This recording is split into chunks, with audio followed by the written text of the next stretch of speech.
We do have government gone wild, and it's bringing up one important question. How is this going to affect the country? How are vaccine mandates going to affect our economy and certain populations within the United States? Hello, everyone. I am Trish Regan. Welcome to the Trish Regan Show. We have a whole lot to talk about, including the fact that here we are 20 years later. We still have very unanswered questions about 9/11 at a time when we're getting out of the country altogether in a really dumb, really stupid way, if you ask me. We're going to get to all of that, plus some concerns about the Supreme Court and multiple concerns about inflation, something I have been warning about, of course, for well over a year now. My concerns are very real, and sure enough, they are being proven to wholesale prices.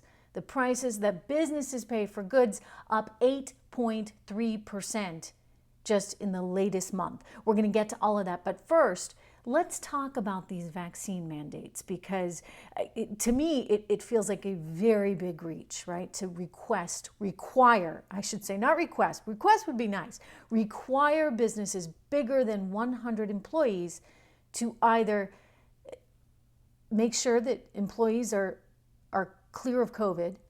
Every week they would have to undergo a test.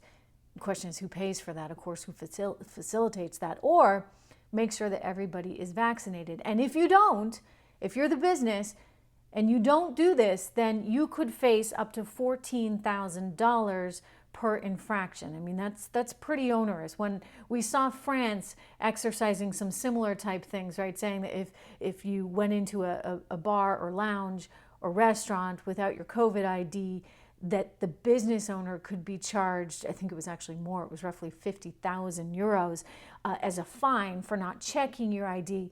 Well, that seemed pretty bad. Well, now here we are doing a very similar move. I mean, a little less money, but let me tell you, a small business with 100 employees, I guess that's a medium-sized business, they're going to have a hard time paying for all those infractions. I mean, this just feels like a very big reach. The other thing that I want to get at is the question of something that I would think liberals would care about, whether or not these mandates could be viewed as racist in any way. And I say that only because if you read in Newsweek, and I'm quoting here from a Newsweek article about how vaccine mandates will have a disproportionate effect on minority populations, they write, while approximately half of all white Americans are vaccinated, only 38% of African Americans have received at least one shot, the lowest rate of any ethnic or racial group. This fact is missing from discussion of proposals to ban the unvaccinated from the public square. So if these statistics are maintained, then yes, one would think that the mandates would have a disproportionate effect on certain demographic groups. In fact, the Washington Free Beacon is writing about this very issue, saying that the Biden administration is really declaring, I quote, a war on low-income families, because it's some of these groups that are most challenged in terms of actually getting the vaccines. So if that's the case, let me just theorize here what we're saying. So if groups that are minorities are less likely to have the vaccine, and if you're a Democrat that believes in critical race theory, in which any outcome, if you would, that puts African Americans at a disadvantage would be racist in theory, then it sounds like this actually is kind of a problem. I mean, in terms of fitting with the traditional liberal thought theory, which is, by the way, why I don't like traditional liberal thought theory, that you know, I mean, this is a great example of why this critical race theory really doesn't make any sense. I mean, because if you're going to follow this through, then you would have to say that these vaccine mandates are actually racist. And so I bring this point up because it's actually something that nobody's willing to talk about, nobody wants to talk about. But if you're going to pressure this group by saying you can't be employed if you don't have the vaccine, then you may be running into a whole host of troubles that are not anticipated at this very moment. Just a quick reminder, do make sure that you go to my website, trishintel.com, you download this podcast, you subscribe to my newsletter. It's really important. I want to have a direct channel of communication with you, because there are a lot of people out there that don't necessarily like a school of thought that really values freedom, such as I do. So please do that. Go to trishintel.com. Also, I want to talk about, here we are 20 years later, right? And we saw the speeches over the weekend. And 20 years later, we're in no better, if you ask me, position to really fight back against terror. In fact, Joe Biden was pushed on this, and he was sort of saying, well, Al-Qaeda's everywhere. Yeah, is Al-Qaeda going to still be in Afghanistan? We run that risk, but we run the risk all over the world. Yeah, sure, but you know what? We had a way to combat it in Afghanistan in a way that I think was pretty meaningful. And while nobody wants forever wars, you also have to recognize that there's some basics. I believe Trump said over the weekend, and I appreciated this because I have made the same comment to people, even a 5-year-old would know to get the military to stay, right? That you would get civilians and intelligence officials and State Department employees and all of these people, all the Americans, you would get them out before you actually got your military out. And Joe Biden didn't do that, and it's kind of unclear why. I mean, other than, as we've said before, he so badly wanted to be able to make a certain kind of speech on 9/11 and just wasn't willing to understand and process the ramifications of getting your military out just like that, right? Without having all your civilians out, without having everybody protected. And that was a big mistake. So there was a lot of fanfare. We went in and we attacked ISIS-K terrorists. We allegedly got a few of them, right, with that brand new weapon that's pretty deadly, right? It apparently has all these knives that come out and will just, decimate you. So we unleashed these drone attacks against people that we believed were ISIS-K. However, now it's come out via a New York Times report that actually one of the guys was not an ISIS-K member, but instead was a U.S. aid worker, and apparently he was targeted and his children were killed as well as a result of this drone attack, which, look, like, I get that sometimes they get these things wrong, but when you don't have any assets on the ground, when you don't have anybody to help coordinate this, and you think you can do everything by drones, it shows you what, you can't, and you're going to get some stuff really, really wrong, and this is a shame, and I guess speaks again volumes about how badly this entire thing has been done by this administration. Again, reminder, go to trishintel.com. You can sign up for the podcast. You can sign up for my newsletter there. It's free. I'm here every day. We report on all the stories that really matter to you and your bottom line and to this country's bottom line. Anyway, speaking of bottom line, I want to talk a little bit about the markets right now, because we're seeing a lot of analysts right now warning of a pullback in September, which could happen. Look, you've got earnings season coming in October, and earnings are expected to be a little bit lighter than they were last quarter, but still, the analyst estimates are for nearly 30% growth in earnings. So I'll take it, right? As far as a pullback, I've said all along that this market feels really, really, really frothy. All that said, you still have a Federal Reserve that's in the game, right? And how do you fight the Fed?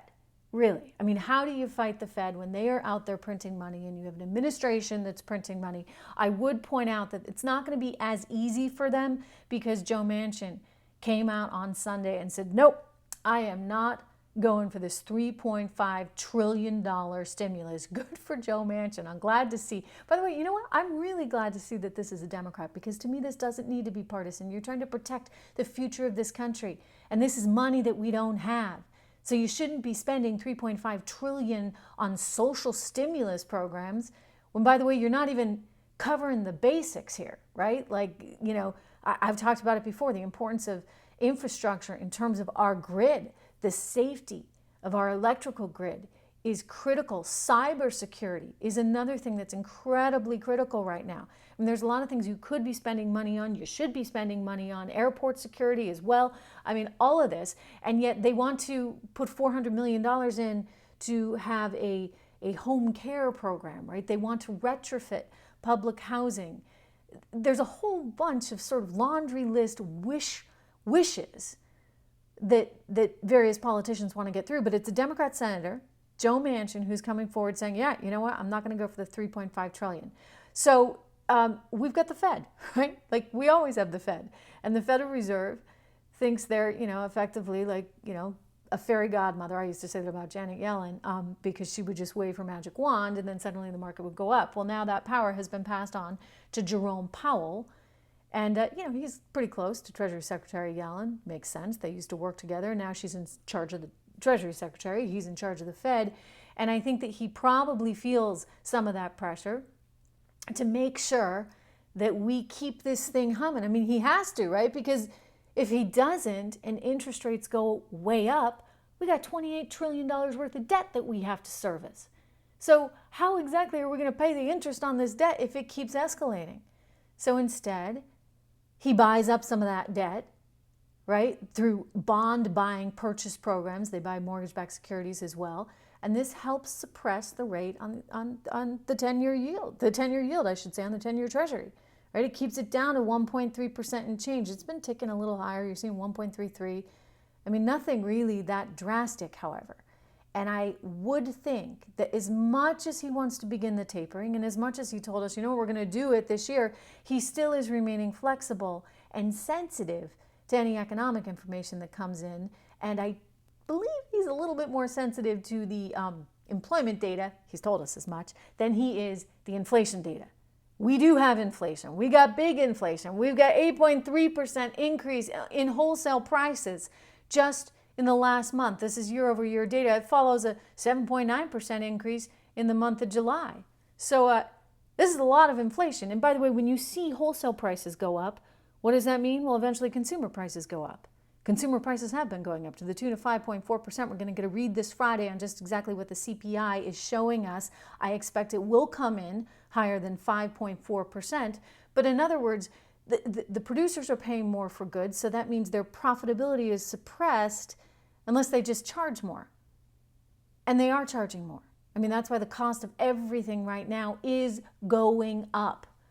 And that's a problem. So back to the Federal Reserve, back to this market. What exactly happens? I would think that the Federal Reserve is going to say, well, we don't want to take this pain now. So the Federal Reserve continues printing, continues its bond buying program, and so rates stay low and lots of money continues to circulate, which is bad news for the US dollar, right? And bad news for the middle class and for poorer folks that really are hit most by these escalating prices. I mean, if you're a young family and diapers are up 14%, actually they're probably higher now. They're probably more like 16% higher.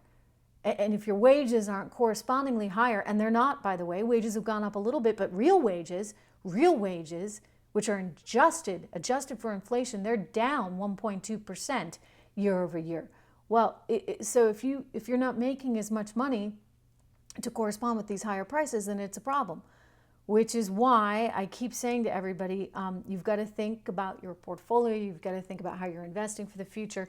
You've got to think about what this inflation is going to be like 10 years down the road, even 5 years down the road. It's the reason why I personally like gold, because gold has been around for a really long time and kind of irons out some of those fluctuations. Not even fluctuations, just depression in the US dollar. It's not like the US dollar is all over the place over the last 20 years. No, the US dollar is worth less. And increasingly, it will be worth less in an environment where you have a Federal Reserve and a federal government printing all this money. So I like gold. There are a lot of different precious metals you can be looking at, copper, silver. I encourage you to do so. And when you do, call my friends at Legacy Precious Metals, legacypminvestments.com. Their number is 1-866-589-0560, 1-866-589-0560. If you are watching this podcast on YouTube or on Rumble or IGTV or Facebook. You can see it there on the bottom of your screen. And of course, if you're listening to the full audio version on Apple iTunes or Spotify or wherever you get your podcasts, I'm going to repeat it again, 1-866-589-0560. So it's a real thing. I mean, I do think back to the idea of a stock pullback. I think it's possible for sure that investors will start to get nervous ahead of the October earnings season. That said, if you have the Federal Reserve still doing what it's doing, I think that some of those fears may be overplayed. I think that part of this inflation is playing out in equity prices as well. So remember that. And remember that, if earnings can still sort of keep pace, you may see some companies guiding lower because of the Delta variant and the concern about what that's going to mean for the economy. Already we're seeing the airlines are having a harder time, and they're warning that things are going to be more challenging, right? Because of all the travel restrictions internationally, for sure. I mean, business travel is starting to shut down once again as well. And certainly, summer tourism, well, that's coming to an end. And so you can expect some sensitivity to that. I do not see it, however, as being some kind of real crash. I mean, I don't see, as of yet, any real systemic indications. Don't forget, before the 2008 crisis, we did get some suggestions there in the bond market via much higher rates that it was going to be problematic. Again, we're not seeing that yet. So I think that we can take a deep breath and know that there may be a pullback, but I would see that as, again, an opportunity to be diversifying into the market at that time. Getting out right now could be more challenging because once we get through earnings, things might start to sort of shape up in a better way. Unless, of course, this economy really, really, really tanks, thanks to some of these rather ill-informed policies. And that's, something that we'll have to discuss as we get closer into October. But just know that there are these warnings going on, and I think that the inflation concerns are for sure really, really real. One other story I want to get to today, Justice Breyer, Stephen Breyer, is hinting that he may retire. Now, there's been a lot of focus recently on the Supreme Court, in part because of the ruling down in Texas and the Supreme Court's refusal to take that case. That was very divided, sort of along ideological lines there, conservatives versus liberals. And so this has a lot of liberals now coming out and saying, look, we need to put more liberals on the court. And so this is why Joe Biden has put in place a commission, and he did this earlier in the year, actually, a commission to study the Supreme Court and whether or not they could add justices to it, which is, basically just a fancy way of saying packing the court. I mean, they are looking, I think for sure. I mean, perhaps if Breyer were to retire, that would be good because they'd actually get one, and maybe they would back off the packing of the court. But I don't think so. I think that this idea has really taken hold, and there are a lot of people now increasingly talking about it. It's being discussed in the media for sure. And I think it's important, if you don't want that and you believe in the court having some independence and elections really having consequences, right? You vote for a certain president, and you need to know that that president is going to put in, whoever most identifies with their ideology. So elections do have consequences, and that's one of the reasons why they're so important, and our court is so important. So here we are, just potentially, getting increasingly towards that tyrannical sort of environment where, once they do this, there's very little turning back if they're able to do this. I mean, I don't know how you really turn back from that. I look at Venezuela, I look at Argentina, countries that have packed the court, and it's never been a good outcome. So there's a group called First Liberty. It's a nonprofit law firm, and they have put together a petition that they're sending to President Biden, where Americans are gathering and saying, look, we don't want this. We want what we have in terms of our court. And so you can go to supremecoup.com, because that's what they're calling it, sort of a play on what we saw in Venezuela, supremecoup.com, and you can sign this letter. Over 100,000 people have signed so far, including a number of prominent people and organizations. You have the American Policy Association, you have the Heritage Institute, the Heritage Foundation, you have a lot of important groups. Former Attorney General Ed Meese has signed it, and they're looking for your signature as well. And I think if you care about the court, and I'm sure you do, if you're a fan of this program, I would recommend going and signing up for that. The other thing I just wanted to talk about is we saw over the weekend that the FBI came out with the 9/11 memo that was from 2016. The FBI had basically just declassified this document, although I should point out there was a ton of redactions throughout. And it was looking at the role of Saudi Arabia, if any, in the 9/11 terrorist attacks. And unfortunately, I think it leaves us with more questions. Now, the Saudi Arabian embassy in DC said, look, we're glad that this is coming out because we want our name and our country sort of cleared from any wrongdoing. But when you read the document, what you find is that there were some officials that were high up in Saudi Arabia that had contact with these terrorists. And of course, the majority of them, 15, I believe, of the 18 were from Saudi Arabia. And so, look, there's more questions than answers at this point, and I don't think that this really has satisfied many people. I know that a lot of the 9/11 families, victims' families, are saying this is proof that the Saudis were involved, but the people in question are sort of saying these were chance encounters with these terrorists, and they happen to hear them speaking the same language, and that's why they were talking to them. There's one incident in a restaurant or cafe meeting up. And so I look at it and say, you know what, we do have more questions, and we should get those questions answered. But importantly, we also need to think about what's happening as we move forward here in the fight, in the war on terror. I mean, we're now out of Afghanistan, so how do we know that there's not going to be some new group that starts out? The Haqqani Network, for example, is a known terrorist organization, and yet one of the main people, the guy who's like in charge of the network, is now part of the cabinet in Afghanistan. And so you're looking at this thing, but wait a second, like, I thought the whole idea was we were never going to have this happen on U.S. soil again. We were never going to allow some rogue group to start in the likes of Syria or in Afghanistan or any other place in the world, right? And so don't you need some assets on the ground protecting us against this? In the case of Syria, for example, yes, we got out, but you know what? We still have over 90 members of the military there. So there's no one now in Afghanistan, no one to help. And we're relying on effectively the good graces of the Taliban. I mean, you get the administration telling us, oh, they're very businesslike. I'm sorry, I've seen the video. You can see video of them whipping people as they cross the street, including women. We now know that they say, oh, women can go to school in Afghanistan. Of course, they can only go to single-sex schools. And we don't know what they're going to be teaching yet, right? Because there was an interesting piece over the weekend in the Wall Street Journal on the Afghan Women's Orchestra that played traditional Afghani music and also traditional Western classical music. And all of those women have gone and hidden their instruments because they're terrified members of the Taliban are going to find them.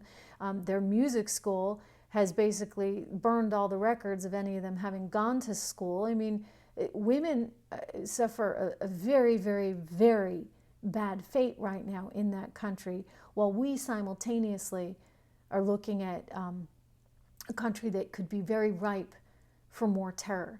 And so it's pretty tragic to think that after all we went through and all the lives that we lost, we left $85 billion worth of equipment. I mean, who does that? We got our military out before we got Americans out. And we are now left in an incredibly vulnerable position. And you know what? That's all on Joe Biden and his administration. I'm sorry, Americans are not going to forget that either. Just look at the poll data. They're very aware of how bad this is, as they should be. And there's no sugarcoating this. There's no, I realize that the extremists on the left and the Ilhan Omars of the world want to tell you, 9/11 was just, some people did something. I'm sorry, that's not okay. That's not acceptable. We need to be bigger and stronger than that. We need to think of our place in the world as a free nation, and we need to do everything we can to protect that. Thank you again for tuning in. Do remember to go to trishintel.com, subscribe to my newsletter if you haven't. Go and download this podcast everywhere you can. It's important right now. And spread the word. I am here. I care. And together we are going to make sure truth is heard. Thanks again.